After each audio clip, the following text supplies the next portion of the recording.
Hey, everybody, if you're listening to this, you have once again tuned into the Consequence of Habit podcast. Man, this name is biting me in the ass right now because I am feeling the consequences of my own negative habits, right? These, I look at what I'm supposed to be doing and I go, hey, the whole point of this is what I'm doing elevating me, or is it hindering me? And I'm going to tell you what, this week's been the louder of the two. It's been a shitty week. I can't even say exactly why. I'm not going to get on here and try and dissect it too much, other than to say that I was not following through with some of the things I said I was going to do, whether it be time management, holding myself accountable, and a couple other things. And it really started to affect me. And I wasn't even conscious of it. I just knew I was mad. I couldn't figure out exactly why I was upset. I started getting kind of nasty. I started snapping at people. I was just short with my wife. I was short with my kids, and I kept blaming them for stuff. Hey, I'm pissed off because you're doing X, Y, Z. Instead of actually stopping, going, no, I'm uncharacteristically angry right now, which means it's not them. I mean, I'm sure they've done something. We all cramped into a house during a pandemic. We're all going to get on each other's nerves. But I wasn't myself. And man, I was listening to something. I was listening to this guy. Pull up his name because I don't want to jack it up. Dave Hollis. I'd never heard of him before. I was listening to him on a podcast. And his backstory was he's a super successful guy, worked for Disney, he was really high up in the world of Disney, whatever that means. But he was an executive with them and doing really well. But he mentioned when I'm by myself, when everything's gone, I'm just sitting by myself and in my own head, I'm not feeling good. And he was talking to a couple of his kids, and his one son said, "Hey, Dad, what is the one thing you're most afraid of?" And he said, "I didn't even think about the answer. It just came out of my mouth. My biggest fear is unfulfilled potential. Me not fulfilling whatever." Messing that up.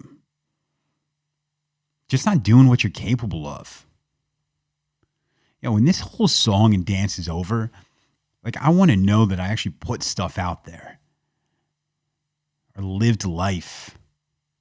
I didn't just show up to work and come home and mow the grass and just stop growing. I mean, I listen, I have Arrested Development already. And I think that's one of the reasons I'm sitting in front of this mic or listening to this Dave Hollis guy or Jordan Peterson or Sam Harris or whoever. Sometimes I think it's pitiful. I'm like, Jesus Christ, I'm like that self-help person that's just constantly reading stuff. But man, there's got to be a reason for that. And that's because I know I've got more. Dude, unfulfilled potential? Are you kidding me? We all have that. Dude, I know a ton of people that are feeling the same way. I threw something out there. I got a little vulnerable, and I put something up on YouTube, and other people reach out to me. They're like, "Hey, that really that resonated with me because I'm feeling the same way." And maybe it's my age. I don't know. I'm not quite sure exactly what it is. I mentioned the last one that I stopped drinking, and I think that was part of it. That was, I was willfully blind about my relationship with alcohol for most of my adult life. By most, I mean all. And the consequences of my drinking and other things that went along with that had become too great. So to make a decision to stop drinking actually was easy. That was the easy part. I mean, the process of it's not, that's hard. Going through the process, examining things, why we do what we do, that shit's hard. And I think that was one of the reasons I was kind of getting down on myself is I knew what I was doing, but I wasn't putting it out there. I was just angry and I was lashing out at everybody else. But deep down, I knew exactly what the problem was. Is I was not moving in the right direction. I was not doing the shit I'm supposed to be doing.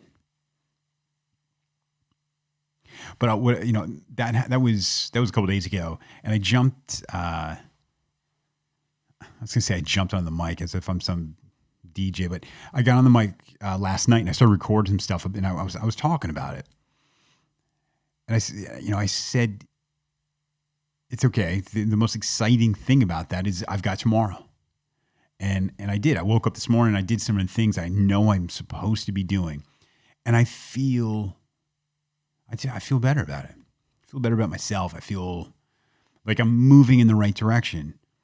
And it's weird, man. Why is it so hard? Why can't, this isn't rocket science.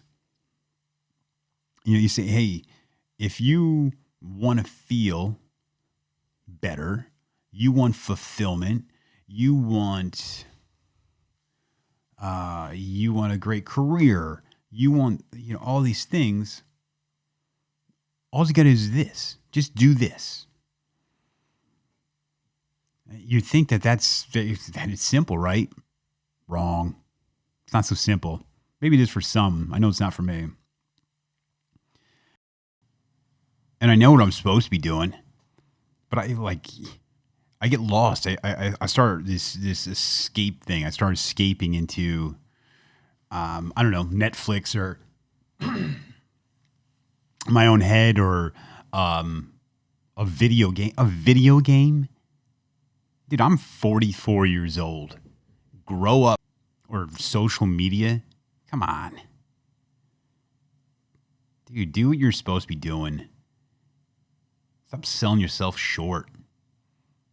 We all deserve it, right? I mean, you deserve, even if you don't, if you got kids or you got anyone around you that loves you, dude, we owe it to them. We owe it to them to be the better version of, or I should say the best version that you can offer them. Like my dad, my parents, they did the best they can, and they gave me a blueprint how to live my life. And I tell you what, that blueprint is not working for me. So I'm going to try and change it. It's like they gave me a blueprint to build, I don't know, a shed or something. I don't want a shed. I want something better. I want something bigger. So that's what I'm going to try and do. And that's I owe it to the people around me to my kids, to show them that there's no reason to settle for a lesser version of I don't even know what I'm talking about right now. Just you don't have to be. I'm not saying you have to be great. You have to be fantastic, but shit, you should feel good about yourself. You should feel fulfilled. You should feel like you're doing something. That means taking action and doing what you're supposed to do. I was a little kid, and I think this is one of the biggest problems I've had is that I suck at delayed gratification. And I don't know if this was from my time drinking or what. It's like if something's good, I want it now. And you'll hear this all over the place.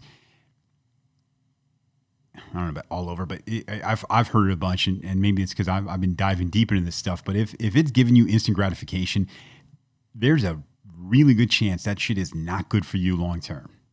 Whatever that may be. However you're getting your little dopamine fix right here, right now, at the end of the day, you are probably not going to feel fulfilled. That's my experience. That doesn't mean I'm good at it. I mean, I've shown that this week. Leave me alone in my own head for more than 5 seconds. I need this little stimulus, something making me feel good for I don't even know. But we're back on track, baby. The Consequence of Habit podcast is back on track. I'm back on track. I'm excited about the things to come. You know, what I've learned through the process of the drinking thing was change does not happen fast. It is a slow process. And you got to examine some things before you're able to change. You got to look at the reasons you're doing what you're doing. And that's what I'm doing. That's what I'm going to try and do. And I'd really appreciate if you guys came along on the ride with me. I'm willing to be your crash test dummy. You know, you've got all these people like the names I mentioned before, and you know, they'll give you a blueprint. They'll tell you what you got to do, or maybe a way to think. And I am not that person. I'm willing to do this in real time. Give you guys a peek into what I'm going through, and watch the process unfold. I hope you join me. I hope to have some more people on. I've interviewed a couple different people already for this podcast, and I think that was one of the reasons I was kind of down. I mean, they're not edited, and they should be. So, I got some great names coming up. I got some fairly big ones. Some ones I wouldn't say they're household names, but they are they're pretty big. So I'm excited about that. So stay tuned for that. Please subscribe, share this. Give me some feedback. Give me some critiques. Let me know some things I should be doing. Give me some tools. You guys, I mean, I know they're out there, and I've gotten some great stuff from some other people going, hey, read this book and keep that stuff coming, because my whole goal in this is to be just raw here. I want this unrefined version right now, and then slowly, because this whole change thing, and that's what I've seen from going through the thing of the process of stopping drinking and the mindset to go along with that. This process is not fast. You are in for the long game. So that's what I'm going to try and do, and I'm going to try and document it as much of it as possible. You know, especially the setbacks and the positive stuff, which I guess that's everything. So please stay tuned. Let your friends know. Thanks for tuning in, everybody. This is JT, and this is the Consequence of Habit podcast. I almost forgot the name of my own deal, but thanks for listening. You all guys have a good night, and I hope to talk to you soon.